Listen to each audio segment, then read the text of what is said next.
Right now by Gerald Celente. And, of course, Gerald Celente is no stranger to the InfoWars audience. He's a trend forecaster, publisher of Trends Journal. You can find that at trendsresearch.com.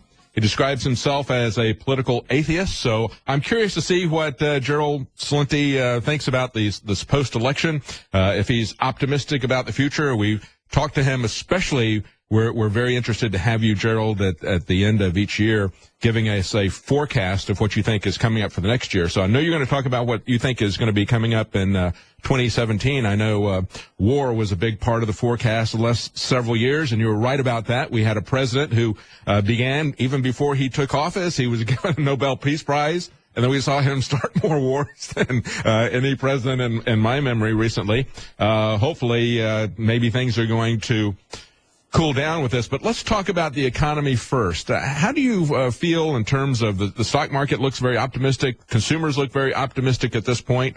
We've seen President Trump elect working with Carrier, and of course, as I mentioned in the last segment, that could be a bad thing if they are bribing this company to stay in the United States, but maybe it's a good thing. Maybe he just applied pressure to them and said, hey, you're a defense contractor, you're owned by a defense contractor, United Technologies. Maybe you should think about buying American labor so that we buy your American products. He might have also explained to them, we're going to create a very favorable environment here with a tax restructure. What's your take on this, Gerald? Well, before I go into that, and I was listening to your segment, and I'd just like to comment on a few of the things that you were talking about, if I may. Sure. And one of them is, for example, how the media immediately after Trump's victory, how they came after him. I remember USA Today the next day, as soon as he showed that he won, or 2 days later, it was Trump goes into office with 76 or 74 lawsuits following him. That was the headline in USA Today when you went online. I want to show you the hypocrisy of the prostitute media. And when I was on with Alex on Election Day, and Alex kept saying, this is the end of Hillary Clinton, the end of the mainstream media, and I kept repeating over and over again, I said, Alex, you got it right. That's exactly what we're seeing. The mainstream media is dead. They came out with all this crap about fake news because they're trying to get even with everybody else for all the wrong calls that they've made. They're declining revenues when you're looking at newspapers. The Wall Street Journal's down 40% from what it used to be just within the last 3 weeks. You're looking at the ratings going down, plummeting after this election. They're doing this trying to gain lost audiences by attacking other people. So I want to show you the hypocrisy of these little lowlives rather than whether or not you like Trump. And again, as a political atheist, I look at things to the way they are, not the way I want them to be. But also, I'm an American, and I'm American first. So we have a new president. We all, again, as we have over the decades, you may not have liked who you got into office, but hey, let's try to make this work the best we can. Yeah, so I want to show you factually, rather than just speaking words, about the blatant hypocrisy of these little prostitute medias with cojones the size of mothballs. Oh, and by the way, I believe we should be able to say the real words, because one of the victories of Trump is political correctness is dead. Yeah. He killed it. He murdered it. And also politics is dead. People are disgusted with it. And it's not only in the United States, and we'll talk about it more, it's global. It's the Freedom Party in Austria. It's the Alternative for Deutschland in Germany. It's Le Pen's party and the new guy that just won the primary, Fillon. They want to bring back the respect and dignity of what their cultures represented. It's not about politics. It's not about, the other thing they keep saying about Trump bringing in all of these people that are unqualified, don't have government experience. Oh, government experience? Oh, you mean a politician? The guys that sell you out and get paid off for it, and they call it campaign contributions from what we used to call in the Bronx bribes and payoffs? That kind of experience? No, he's bringing in a whole clean slate for the most part. Not all of it. He still did some political stuff, bringing in McConnell's wife and others. Mm-hmm. Separating that and bringing it to the higher level with Mnuchin and Wilbur Ross, this is a whole clean slate and looking at things differently. But I want to go back to the hypocrisy. Here's Obama, the media promoting the liar in chief. Oh, no experience? How about I'm a community organizer from Chicago who organized nothing, and I wrote about it in the Trends Journal before he got elected, admitting that he did nothing of any substance as a community organizer. Oh, that little boy, that liar in chief you mentioned about, the Nobel Peace or Crap Prize winner who gets into office and then it escalates the Afghan war by 33,000 troops. Over 1,000 of our men killed, thousands wounded, slaughtered tens of thousands of Afghans, the Libyan war. Here is the coverage immediately after Obama won. Now compare it to the little prostitutes that are attacking Trump on every little issue. Check out that cover. Oh, yeah. New. New York, all new. You ready for this? The truly radical politics of Barack Obama. Radical politics? Hey, you little lying SOB. You promised to bring in a whole new crew when you went into Washington. You were going to sweep it clean. And who did you bring in? You brought in Bush's murderers. You brought in the Clinton team. Radical? Yeah. You guys got it wrong. New Yorker, you're full of crap. I got more. Newsweek. Look at that picture, huh? Wow, does he look brilliant. What do we have here? Obama's America. Who we are now. Oh, hope and change you could believe in. Yes, small change. Hey, yeah. Got change of a penny? Here we go. Look at this. Look at this, huh? The perfect first family. Introducing President Obama as Barack and Michelle settle into the White House. How will this new era change America and TV? How will it change it? Again, no change. More the same political crap, a guy that lied his way into office. Again, I'm doing this to show the juxtaposition of how the media came out and is attacking Trump immediately after he got elected, while they're kissing Obama's you-know-what. And here, look at this. Oh, it was a total love fest. It's absolutely amazing. Yeah, look at that. Look at this. Yeah. Yeah. The new president and the burdens that await him. Great expectations. This little clown of a traitor of a man talking about Trump not having the experience to do anything. Great expectations, again, from a community organizer that organized nothing. A little nothing of a man with a bad attitude who learned how to act really well when Oprah Winfrey took her under her arm and made him the great teleprompted president. I got more. You ready? Yeah, let's go for it. Obama. The celebrity of the century. Well, yeah, that was actually correct. He is just a celebrity to them, isn't he? That's all it is. Yeah. Hey, politics is show business for ugly people. That's right. We have the proof. You ready for this one? This one may knock you off your chair. So hold on. Hamilton.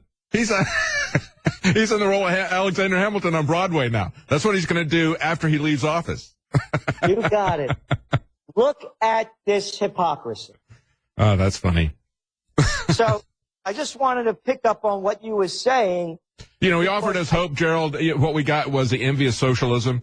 He said we're going to have change, but what he tried to do was to, and successfully nearly, pretty much shut down and did bankrupt the coal industry, pretty close to it, but also changing America by bringing in people who are workers, bringing in people from these countries that they destroyed, that they set on fire. He wants to change America. He wants to change America demographically.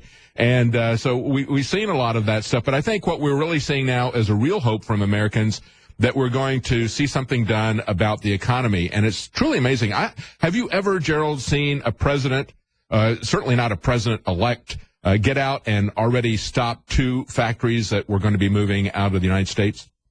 No. Again, I've never seen that. This is one of our top trends. Yeah. It's new. It's the end of politics. These guys, look, I began my career just briefly at a graduate school. I used to run political campaigns. The first one, I was the number 2 guy running a campaign in Yonkers, New York.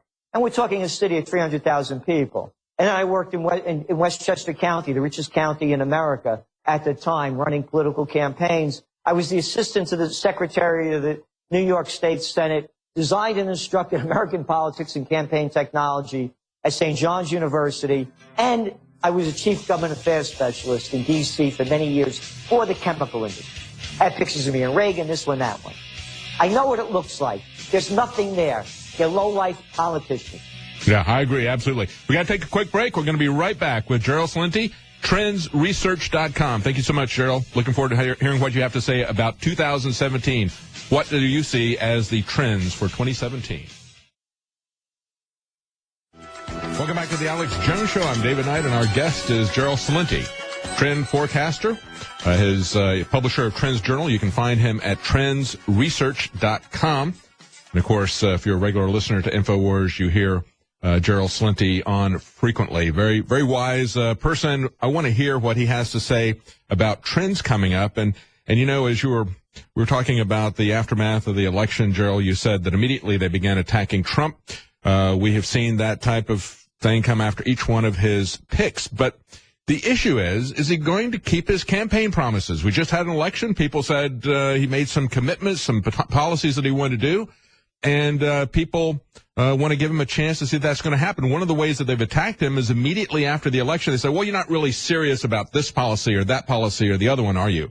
Or they look at it and they say, well, because of these people that he's got here, they're going to subvert him and co-opt this. And that's something we need to be concerned about. We need to keep an eye on that, hold his feet to the fire. But right now, he's running full speed in the same direction that he was in the campaign. As a matter of fact, I think he's doubled down. He cleared his desk of this $25 million lawsuit at a large cost to himself. I think he believed that he was right. I think he could have certainly gotten a better deal if he had taken it to trial. Even if they'd split the baby there, he wouldn't have paid $25 million. But he wants to clear his desk of these entanglements of his business. And in a couple of weeks, he's talking about how he's going to do that. So, I mean, how do you read this? Bannon has said if they deliver on their promises, and it looks like when we see Mnuchin come out and after he's picked his Treasury Secretary, he goes right down the list of the economic policies that Trump wanted to accomplish and said, these are our priorities. So it looks like they're on the same page. If they deliver, as Bannon said, we will probably see a restructure of politics for 50 years. But here's the other thing, Gerald. If they don't deliver on these promises, I think we're going to see a big lurch, a blowback, and see the country lurch to the left towards socialism again. But let's hope that they're going to move forward and fulfill these promises that they've said to people. How do you feel about that? Well, in our trend forecast, we're saying that Trump has 2 years to do whatever he wants to do. Mm-hmm. Mm-hmm. There's nothing there to stop him. Again, it's the death of politics. Yes. Ryan, McConnell, Lindsey Graham, McCain. He took over the Republican Party. He went for the top. He knocked out Jeb Bush in the first round of the first presidential debate of the Republican Party. There's nothing there. Again, I was mentioning before my history in being there. I know how easy it is to change it. And that's very important. So he's going to do what he wants to do. And what they won't push through, he'll go directly to the people for. Mm-hmm. Just as he's doing it now and bypassing the media by using whether it's Twitter or YouTube. On the economic front, let's go back again prior to the election. The markets went up and down on Hillary Clinton's poll ratings. When Hillary Clinton was up in the polls, the market would go up. When she went down in the polls, the markets would go down. Mm-hmm. Just before Election Day, when the FBI Director Comey decided not to pursue any more action against Clinton on a Friday. Monday, the day before Election Day, the market closed up 371 points on the anticipation that Clinton would win and that it would be positive for the stock market and it would be negative if Trump got in. And if Trump got in, also it would be negative for gold. The reverse has happened. We're seeing a rally in the stock market like nothing we've seen, with 3 of the indexes reaching all-time highs and gold going much lower. So our forecast is this, and we revised it. And that is that we're going to see continued growth in the economy. And that Trump's policies, a lot of them make sense. However, to put it all out there, on the thing about rebuilding the infrastructure, it's only $1 trillion over several years. They say up to 10. That's only $100 billion a year. And in the size of an economy this big, that doesn't account for much. And to put it back into perspective, when the liar-in-chief got elected, the con-mander Obama in 2009, he came up with a stimulus program of $830 billion. And it didn't do anything. Mm-hmm. So it has to be much bigger than that, and the plans aren't clear. However, the reality is that what they're saying about cutting taxes across the board and about renegotiating trade deals overseas is very positive. The deals do stink. Again, if you look at the facts, David, what do we have? 22 years of negative trade policy with Mexico? Oh, absolutely. 22 years? We'd had a rough parity with them, and immediately as NAFTA was published or passed, we had a $15 billion deficit with them, and it's gone as high as $75 billion. It's never gone below $15 billion in all these years. Stay with us. We're going to be right back with Gerald Celente looking at trends for 2017.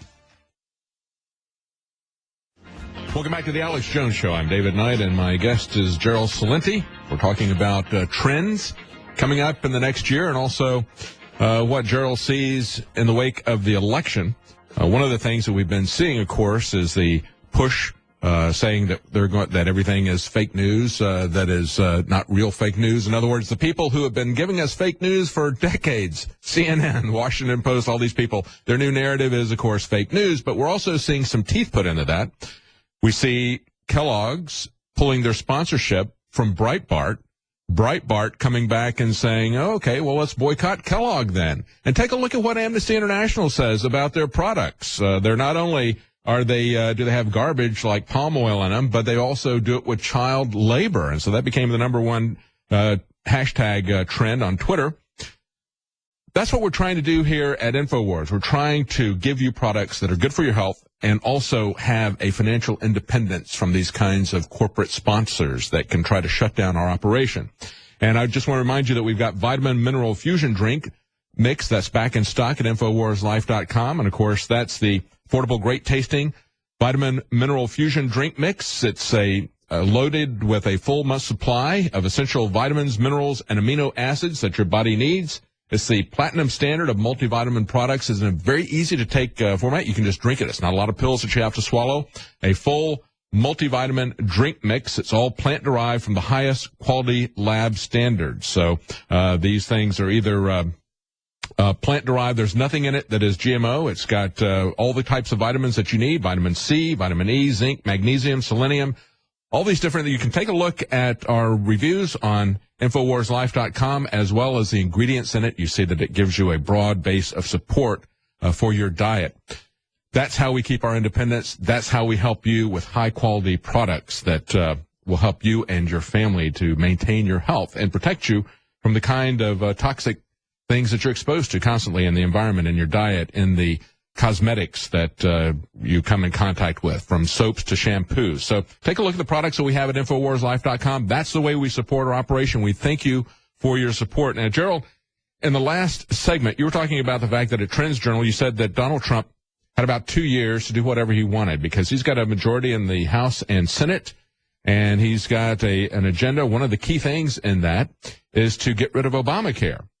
And we see on Politico, of course, they're always going to be pushing an agenda that is anti-Trump and anti-Republican, anti-freedom. They're saying that the GOP may delay Obamacare replacement for years. They would love to see this, and quite frankly, that is the great danger, is that the GOP establishment would drag their heels on Obamacare. They say that both sides of Capitol Hill are coalescing around a plan to vote to repeal the law in early 2017, but to delay the effective date for that repeal as long as 3 years. If they do that, that really is going to be a problem for the Trump administration. I think he needs to move quickly. I think he is going to move quickly. He's talked about what he's going to do in the first 100 days. He's been very active. Here we are, even still 50 days before he becomes president. What's your take on this? Do you think that the GOP establishment, which we all know really would like to see Obamacare continue, do you think they're going to drag their feet and subvert this effort to try to get rid of Obamacare? Again, there's nothing standing in Trump's way. He'll do whatever he wants to do. He'll steamroll over Ryan, McConnell, Graham, McCain.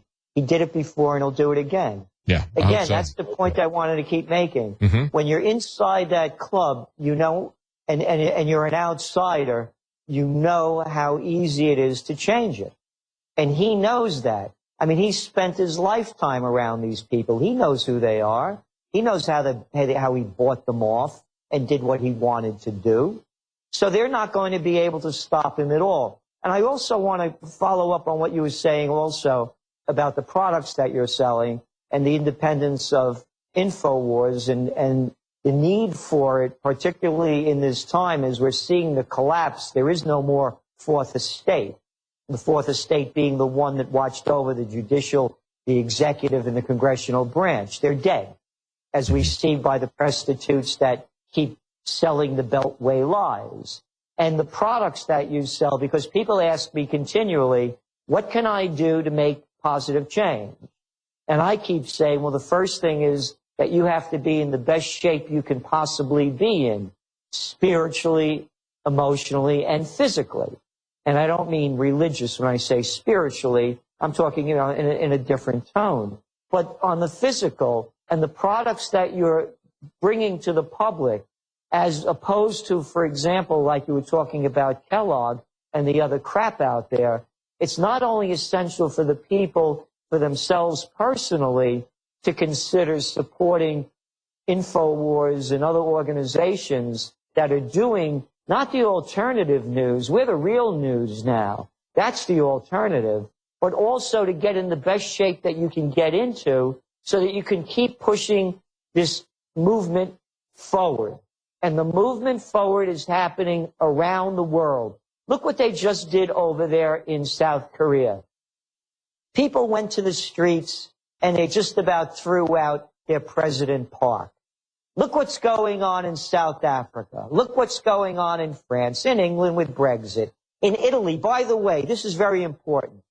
This Sunday is going to be a referendum in Italy whether or not to go along with Fonzi's constitutional amendment. I mean, Renzi. How could I get him mixed? Maybe Renzi jumped the shark too, huh? Yeah. And if that's defeated, you're going to see chaos in the global markets, particularly in the banking markets in Europe, that are going to be very, very shaking on Monday. So people should really be in touch with that, plus the election of the Freedom Party in Austria on Sunday. So what I'm saying is these movements all tie together.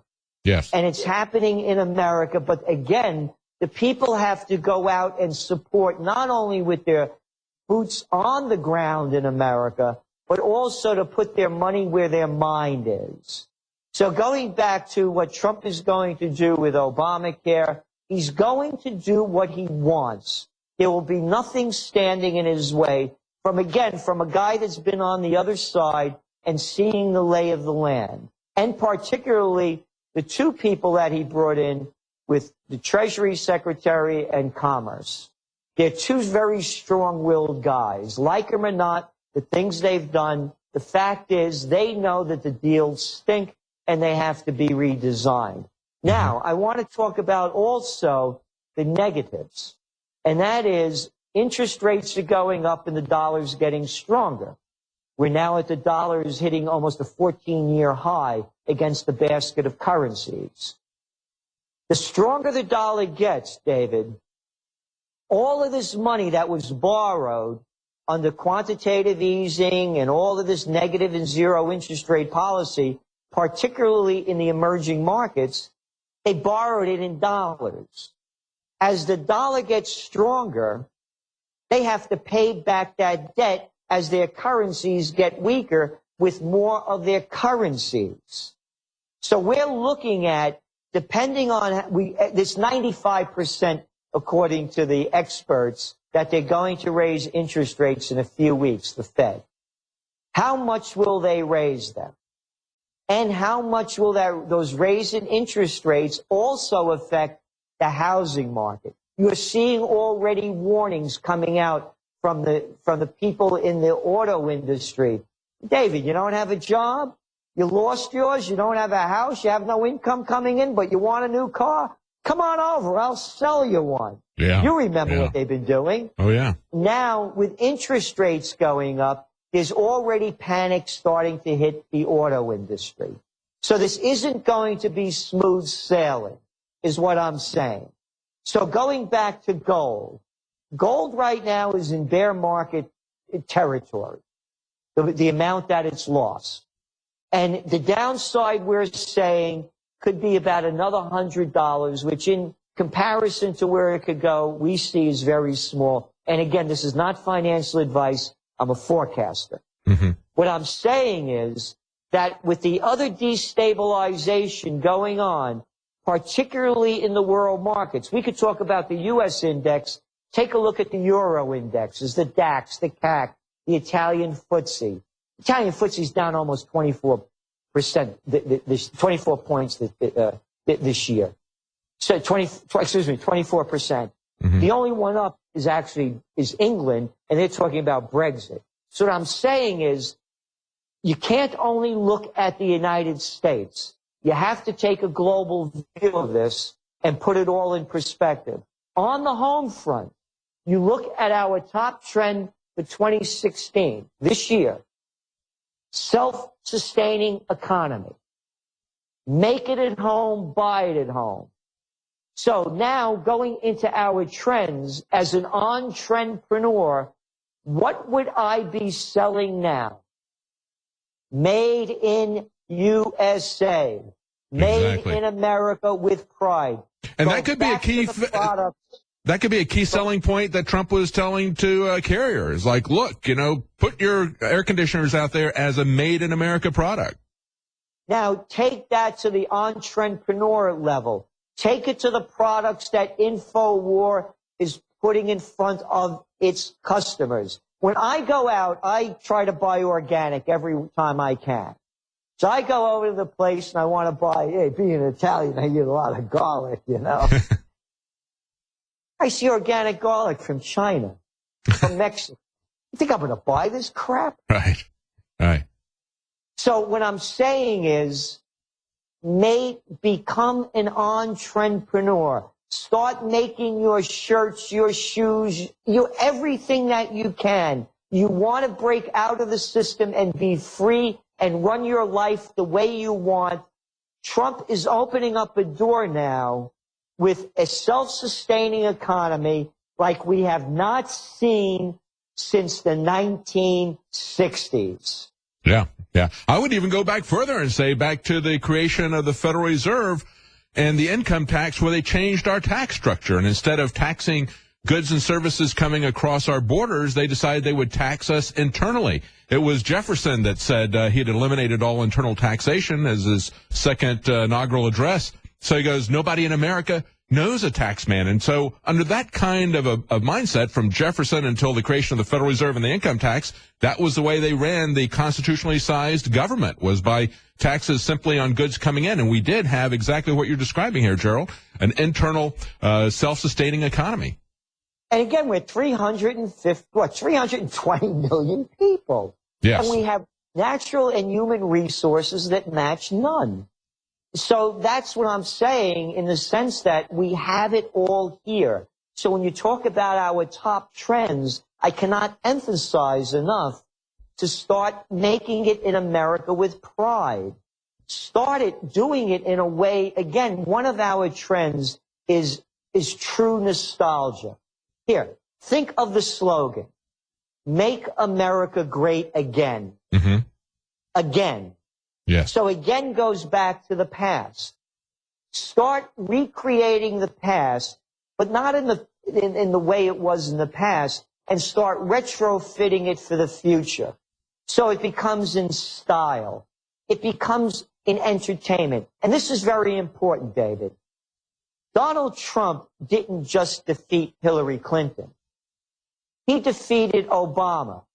Yes. Obama went out, campaigned like we've never seen an elected president campaign, a president in office campaign before.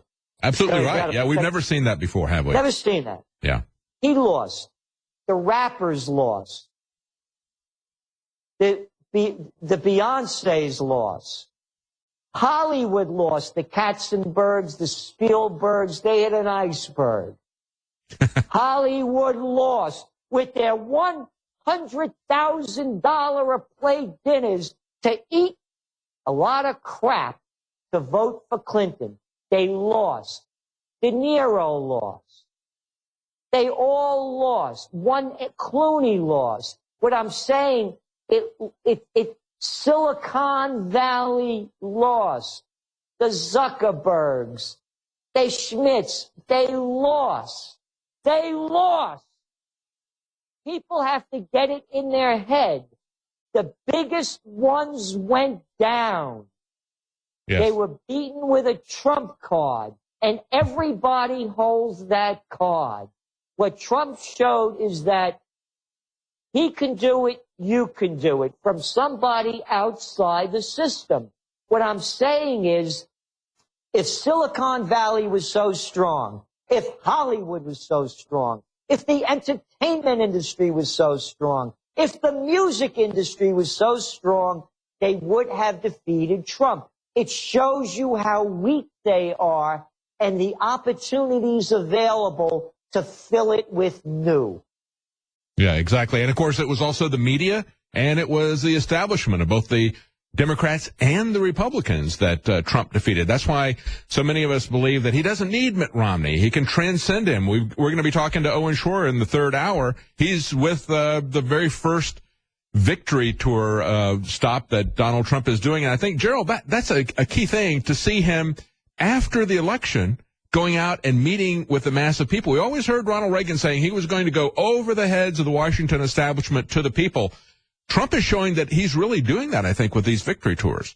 Again, this is what I'm saying. He's in total control. Yeah. He'll do what he wants. Will he do what he says he was going to do?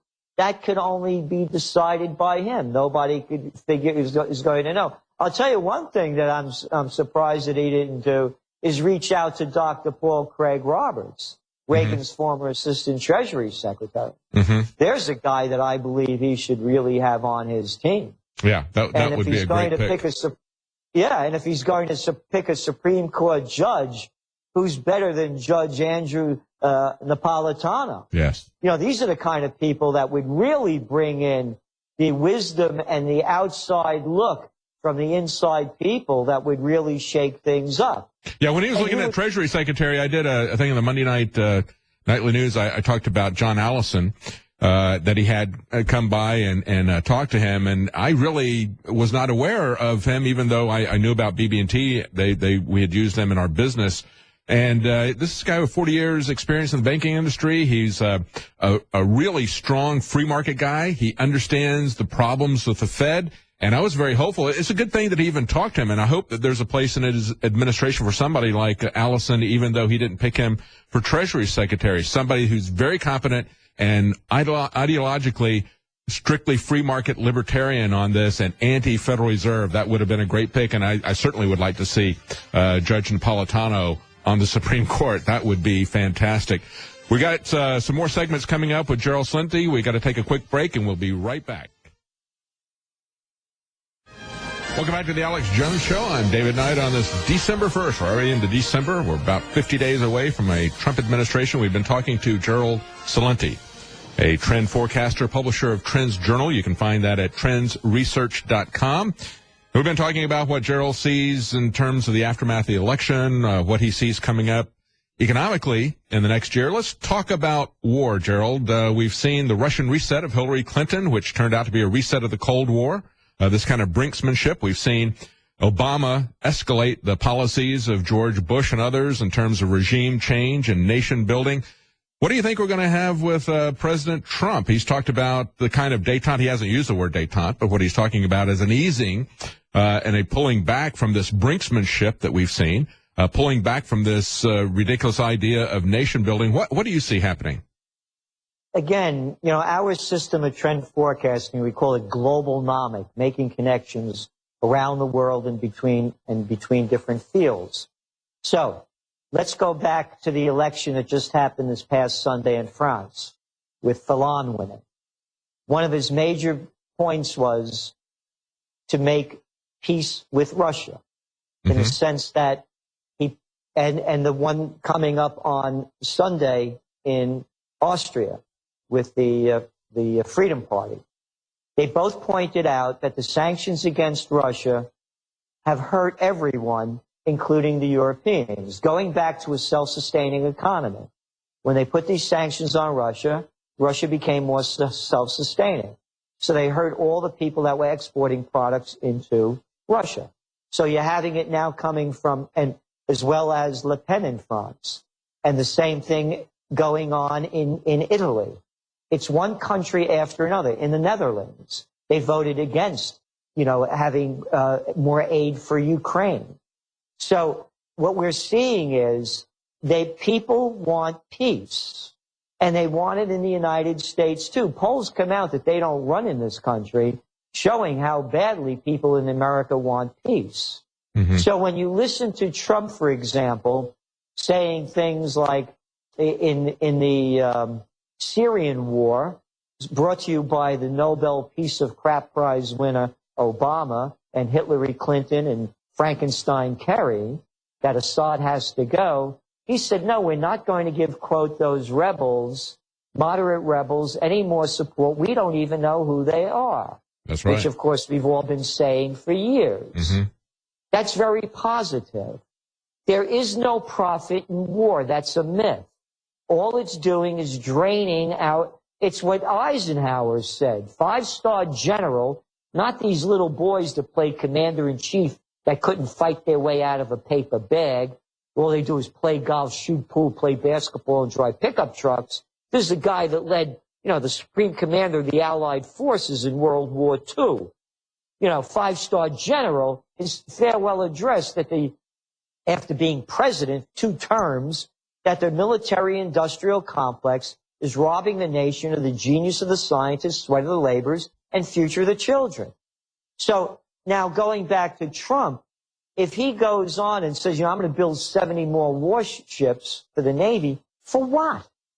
We're spending, 11 times, more than 11 of the top countries put together on defense. What are we spending, about $600 billion? When you don't put all the other stuff into it, it's over $1 trillion. And what is Russia spending? Try $66 billion.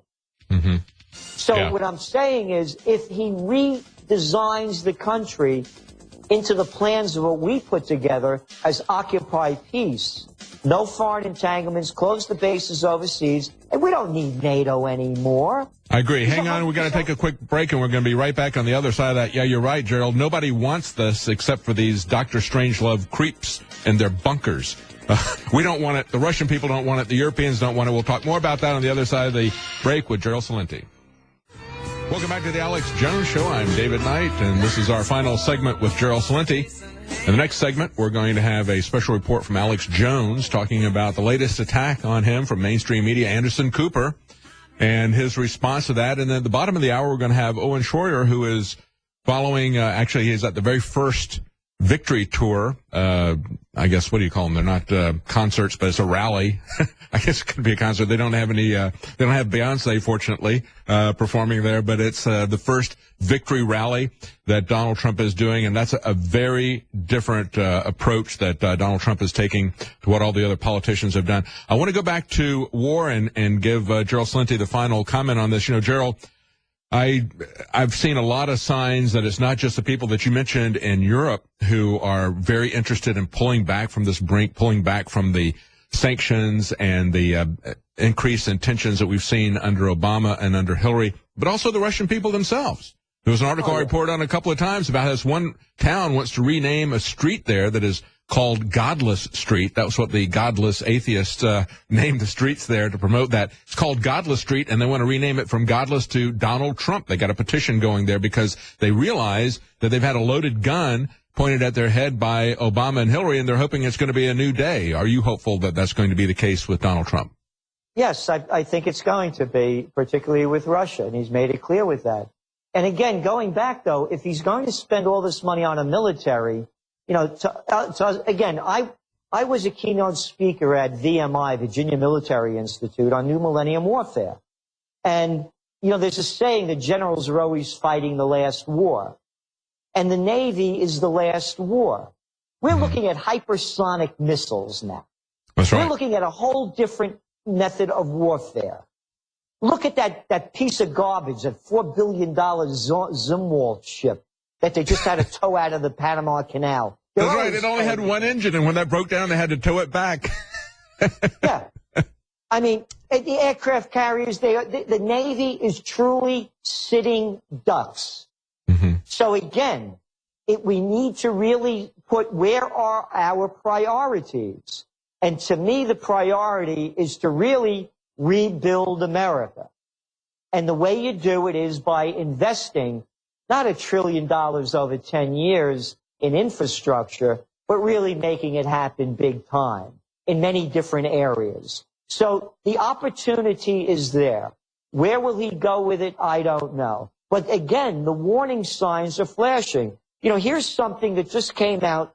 It doesn't make it in the prostitute media. Erdogan, the head of Turkey over there, he said, quote, "We entered Syria to enter the rule of the tyrant al-Assad, who terrorizes with state terror." That's right. You invaded another country. Yes. You don't like the guy? What did he do to you? What's the United States doing there? What's France doing there? And the UK?